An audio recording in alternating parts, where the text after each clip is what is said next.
Connecting your Namecheap domain onto Google Sites actually is quite easy. First of all, open up both your Namecheap dashboard as well as Google Sites right here, and then select the domain which you want to connect.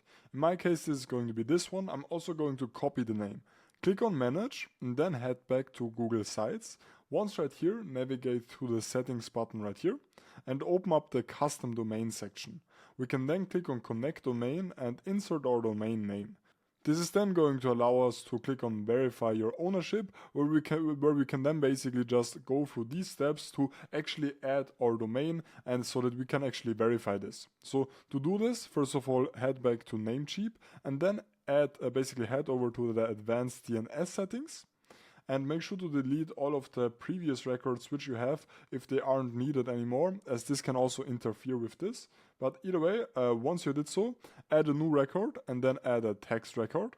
Head back to Google Sites and then copy this right here and insert it on the value. Click on Save Changes, or right here we can also put in an at or a W and then click on Save Changes. We can then basically head back to this side, we can click on Verify, and usually this is going to be done completely instant. However, sometimes this also can take some time to actually update. We can then head back to our Google site right here. Let's quickly refresh this. Head back to Settings, Custom Domains, click on Connect Domain and insert the domain which you want to add. In my case, this is going to be this one.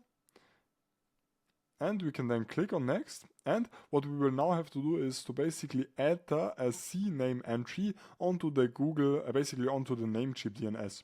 To do that, click on Add Record, select CNAME, and then as for the actual host, this is going to be www, so just insert that, and as for the value, this is going to be this one right here.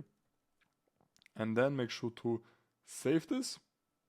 And once we did so, click on Done, and usually this is now going to take a couple of minutes to update. In this case, as you can see, this now successfully has been created and connected, and we can then actually use this domain for actually publishing our Google sites.